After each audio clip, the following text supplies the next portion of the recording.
Chapter 22 of Frankenstein by Mary Shelley. The voyage came to an end. We landed and proceeded to Paris. I soon found that I had overtaxed my strength, and that I must repose before I could continue my journey.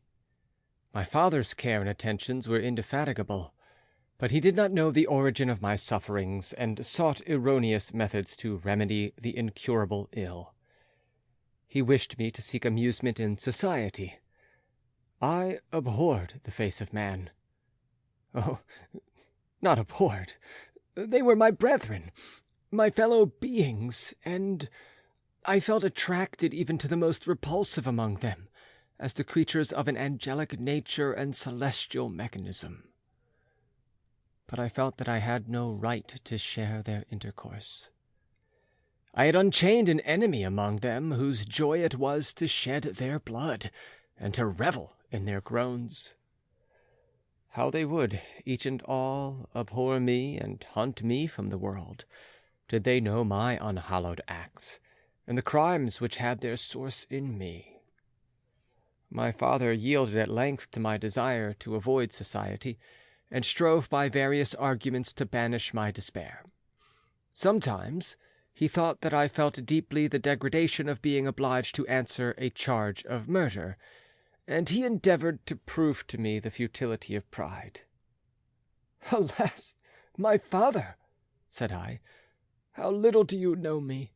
Human beings, their feelings and passions, would indeed be degraded if such a wretch as I felt pride.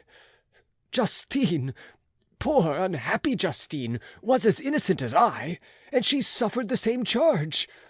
She died for it, and I am the cause of this. I murdered her. William, Justine, and Henry, they all died by my hands." My father had often, during my imprisonment, heard me make the same assertion. When I thus accused myself, he sometimes seemed to desire an explanation, and at others he appeared to consider it as the offspring of delirium, and that, during my illness, some idea of this kind had presented itself to my imagination, the remembrance of which I preserved in my convalescence. I avoided explanation, and maintained a continual silence concerning the wretch I had created. I had a persuasion that I should be supposed mad, and this in itself would forever have chained my tongue. But, besides, I could not bring myself to disclose a secret which would fill my hearer with consternation, and make fear and unnatural horror the inmates of his breast. I checked, therefore, my impatient thirst for sympathy, and was silent when I would have given the world to have confided the fatal secret. Yet still words like those I have recorded would burst uncontrollably from me. I could offer no explanation of them, but their truth in part relieved the burden of my mysterious woe. Upon this occasion my father said, with an expression of unbounded wonder, "My dearest Victor, what infatuation is this? My dear son, I entreat you never to make such an assertion again." "I am not mad," I cried energetically. "The sun and the heavens, who have viewed my operations, can bear witness of my truth. I am the assassin of those most innocent victims. They died by my machinations. 1,000 times would I have shed my own blood, drop by drop, to have saved their lives, but I could not, my father. Indeed, I could not sacrifice the whole human race." The conclusion of this speech convinced my father that my ideas were deranged, and he instantly changed the subject of our conversation, and endeavored to alter the course of my thoughts. He wished as much as possible to obliterate the memory of the scenes that had taken place in Ireland, and never alluded to them or suffered me to speak of my misfortunes. As time passed away, I became more calm. Misery had her dwelling in my breast, but I no longer talked in the same incoherent manner of my own crimes. Sufficient for me was the consciousness of them. By the utmost self-violence I curbed the imperious voice of wretchedness, which sometimes desired to declare itself to the whole world, and my manners were calmer and more composed than they had ever been since my journey to the Sea of Ice. A few days before we left Paris on our way to Switzerland, I received the following letter from Elizabeth. My dear friend, it gave me the greatest pleasure to receive a letter from my uncle dated at Paris. You are no longer at a formidable distance, and I may hope to see you in less than a fortnight. My poor cousin, how much you must have suffered! I expect to see you looking even more ill than when you quitted Geneva. This winter has passed most miserably, tortured as I have been by anxious suspense. Yet I hope to see peace in your countenance, and to find that your heart is not totally void of comfort and tranquillity. Yet I fear that the same feelings now exist that made you so miserable a year ago, even, perhaps, augmented by time. I would not disturb you at this period, when so many misfortunes weigh upon you, but a conversation that I had with my uncle previous to his departure renders some explanation necessary before we meet. Explanation? You may possibly say, what can Elizabeth have to explain? If you really say this, my questions are answered, and all my doubts satisfied.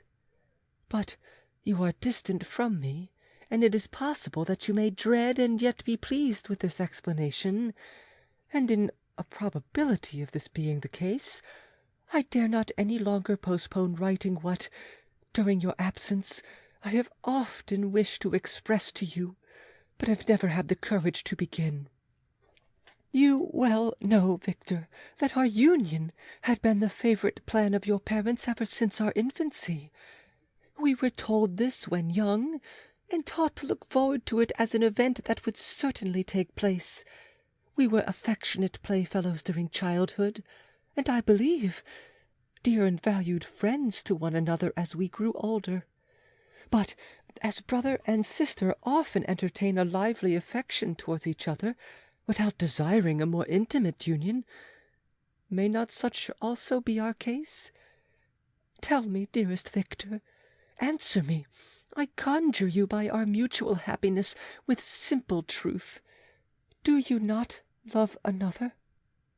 You have travelled, you have spent several years of your life at Ingolstadt, and I confess to you, my friend, that when I saw you last autumn so unhappy, flying to solitude from the society of every creature, I could not help supposing that you might regret our connection, and believe yourself bound in honour to fulfil the wishes of your parents, although they opposed themselves to your inclinations.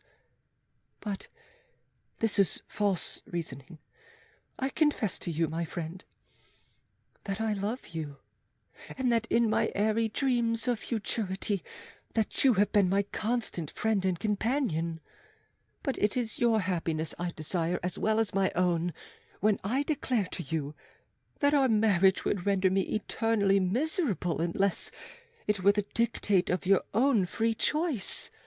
Even now I weep to think that, borne down as you are by the cruellest misfortunes, you may stifle, by the word honour, all hope of that love and happiness which would alone restore you to yourself. I, who have so disinterested an affection for you, may increase your miseries tenfold by being an obstacle to your wishes. Ah, Victor, be assured that your cousin and playmate has too sincere a love for you not to be made miserable by this supposition. Be happy, my friend, and if you obey me in this one request, remain satisfied that nothing on earth will have the power to interrupt my tranquillity. Do not let this letter disturb you. Do not answer tomorrow, or the next day, or even until you come, if it will give you pain. My uncle will send me news of your health, and if I see but one smile on your lips when we meet, occasioned by this or any other exertion of mine, I shall need no other happiness. Elizabeth Lavenza, Geneva, May 18th, 17 something. This letter revived in my memory what I had before forgotten. The threat of the fiend. "I will be with you on your wedding night." Such was the sentence, and on that night would the daemon employ every art to destroy me, and tear me from the glimpse of happiness which promised, partly, to console my sufferings. On that night he had determined to consummate his crimes by my death. Well, be it so. A deadly struggle would then assuredly take place, in which if he were victorious, I should be at peace, and his power over me be at an end. If he were vanquished, I should be a free man. Alas, what freedom! Such as the peasant enjoys when his family have been massacred before his eyes, his cottage burnt, his lands laid waste, and he is turned adrift, homeless, penniless, and alone, but free. Such would be my liberty, except that in my Elizabeth I possessed a treasure. Alas, balanced by those horrors of remorse and guilt, which would pursue me until death. Sweet and beloved Elizabeth! I read and reread her letter, and some softened feelings stole into my heart and dared to whisper paradisiacal dreams of love and joy. But the apple was already eaten, and the angel's arm bared to drive me from all hope. Yet I would die to make her happy. If the monster executed his threat, death was inevitable. Yet again, I considered whether my marriage would hasten my fate. My destruction might indeed arrive a few months sooner, but if my torturer should suspect that I postponed it, influenced by his menaces, he would surely find other and perhaps more dreadful means of revenge. He had vowed to be with me on my wedding night, yet he did not consider that threat as binding him to peace in the meantime. For, as if to show me that he was not yet satiated with blood, he had murdered Clerval immediately after the enunciation of his threats. I resolved, therefore, that if my immediate union with my cousin would conduce either to hers or my father's happiness, my adversary's designs against my life should not retard it a single hour. In this state of mind I wrote to Elizabeth. My letter was calm and affectionate. "I fear, my beloved girl," I said, "little happiness remains for us on earth, yet all that I may one day enjoy is centered in you. Chase away your idle fears. To you alone do I consecrate my life, and my endeavours for contentment. I have one secret, Elizabeth, a dreadful one. When revealed to you, it will chill your frame with horror, and then, far from being surprised at my misery, you will only wonder that I survive what I have endured. I will confide this tale of misery and terror to you the day after our marriage shall take place. For, my sweet cousin, there must be perfect confidence between us. But until then I conjure you, do not mention or allude to it. This I most earnestly entreat, and I know you will comply." In about a week after the arrival of Elizabeth's letter, we returned to Geneva. The sweet girl welcomed me with warm affection, yet tears were in her eyes as she beheld my emaciated frame and feverish cheeks. I saw a change in her also. She was thinner, and had lost much of that heavenly vivacity that had before charmed me. But her gentleness and soft looks of compassion made her a more fit companion for one blasted and miserable as I was. The tranquillity which I now enjoyed did not endure. Memory brought madness with it, and when I thought of what had passed, a real insanity possessed me. Sometimes I was furious and burnt with rage, sometimes low and despondent. I neither spoke nor looked at anyone, but sat motionless, bewildered by the multitude of miseries that overcame me. Elizabeth alone had the power to draw me from these fits. Her gentle voice would soothe me when transported by passion, and inspire me with human feelings when sunk in torpor. She wept with me and for me. When reason returned, she would remonstrate and endeavour to inspire me with resignation. It is well for the unfortunate to be resigned, but for the guilty there is no peace. The agonies of remorse poison the luxury there is otherwise sometimes found in indulging the excess of grief. Soon after my arrival, my father spoke of my immediate marriage with Elizabeth. I remained silent. "Have you, then, some other attachment?" "None on earth. I love Elizabeth, and look forward to our union with delight. Let the day therefore be fixed, and on it I will consecrate myself in life or death to the happiness of my cousin." "My dear Victor, do not speak thus. Heavy misfortunes have befallen us, but let us only cling closer to what remains, and transfer our love for those whom we have lost to those whom yet live. Our circle will be small, but bound close by the ties of affection and mutual misfortune.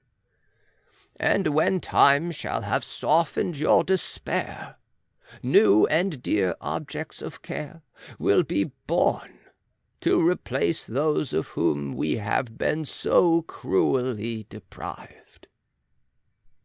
Such were the lessons of my father, but to me the remembrance of the threat returned. Nor can you wonder that, omnipotent as the fiend had yet been in his deeds of blood, I should almost regard him as invincible, and that when he had pronounced the words, "I shall be with you on your wedding night," I should regard the threatened fate as unavoidable. But death was no evil to me.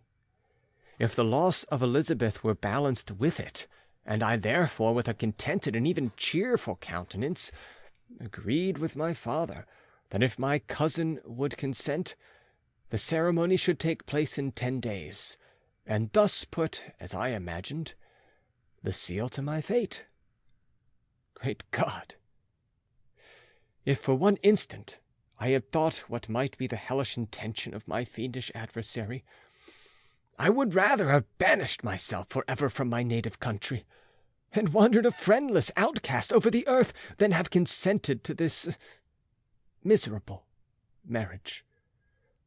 But, as if possessed of magic powers, the monster had blinded me to his real intentions, and when I thought that I had prepared only my own death, I hastened that of a far dearer victim. As the period fixed for our marriage drew nearer, whether from cowardice or prophetic feeling, I felt my heart sink within me, but I concealed my feelings by an appearance of hilarity that brought smiles and joy to the countenance of my father, but hardly deceived the ever watchful and nicer eye of Elizabeth. She looked forward to our union with placid contentment, not unmingled with a little fear, which past misfortunes had impressed, that what now appeared certain and tangible happiness might soon dissipate into an airy dream, and leave no trace but deep and everlasting regret. Preparations were made for the event, congratulatory visits were received, and all wore a smiling appearance. I shut up, as well as I could, in my own heart the anxiety that preyed there, and entered with seeming earnestness into the plans of my father, although they might only serve as the decorations of my tragedy. Through my father's exertions, a part of the inheritance of Elizabeth had been restored to her by the Austrian government. A small possession on the shores of Como belonged to her. It was agreed that immediately after our union we should proceed to Villa Lavenza, and spend our first days of happiness beside the beautiful lake near which it stood. In the meantime, I took every precaution to defend my person, in case the fiend should openly attack me. I carried pistols and a dagger constantly about me, and was ever on the watch to prevent artifice, and by these means gained a greater degree of tranquillity. Indeed, as the period approached, The threat appeared more as a delusion, not to be regarded as worthy to disturb my peace, while the happiness I hoped for in my marriage wore a greater appearance of certainty, as the day fixed for its solemnization drew nearer, and I heard it continually spoken of as an occurrence which no accident could possibly prevent. Elizabeth seemed happy.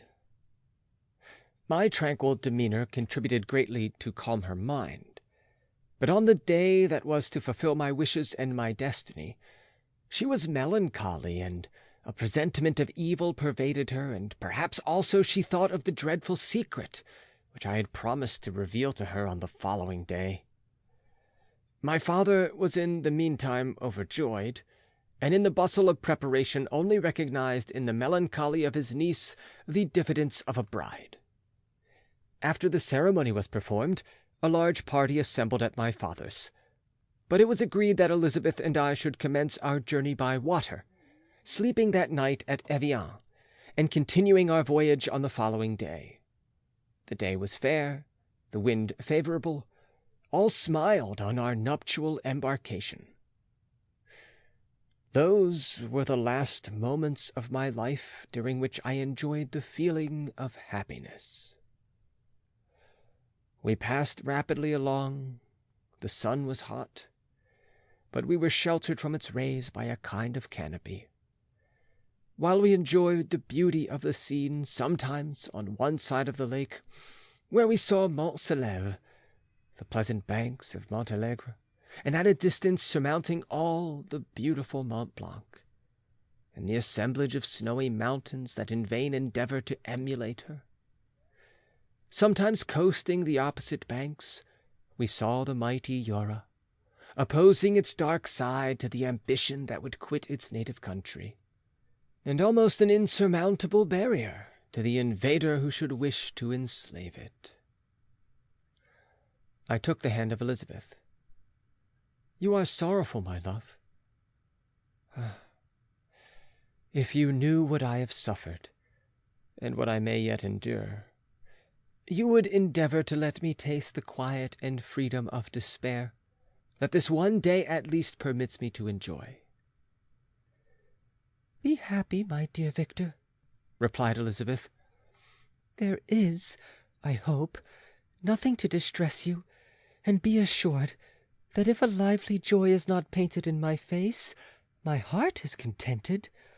Something whispers to me not to depend too much on the prospect that is opened before us, but I will not listen to such a sinister voice. Observe how fast we move along, and how the clouds, which sometimes obscure and sometimes rise above the dome of Mont Blanc, render this scene of beauty still more interesting.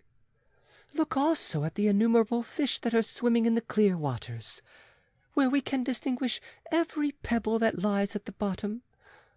What a divine day! How happy and serene all nature appears!" Thus Elizabeth endeavoured to divert her thoughts and mine from all reflection upon melancholy subjects, but her temper was fluctuating. Joy for a few instants shone in her eyes, but it continually gave place to distraction and reverie. The sun sunk lower in the heavens. We passed the river Draws, and observed its path through the chasms of the higher and the glens of the lower hills. The Alps here come closer to the lake, and we approach the amphitheatre of mountains which forms its eastern boundary. The spire of Evian shone under the woods that surrounded it, and the range of mountain above mountain by which it was overhung. The wind, which had hitherto carried us along with amazing rapidity, sunk at sunset to a light breeze. The soft air just ruffled the water, and caused a pleasant motion among the trees as we approached the shore, from which it wafted the most delightful scent of flowers and hay. The sun sunk beneath the horizon as we landed, and as I touched the shore, I felt those cares and fears revive which soon were to clasp me and cling to me for ever.